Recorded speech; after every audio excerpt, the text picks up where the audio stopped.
everyone. Di mo Ito guys, ang maintindihan aming stage di mo malaman kung saan ka tutungo.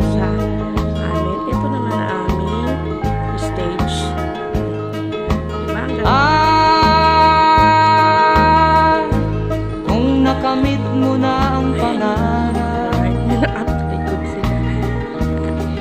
di pa rin masiyahan. Ang nais mo'y madagdagan, limot mo na ang iyong pinagmulan.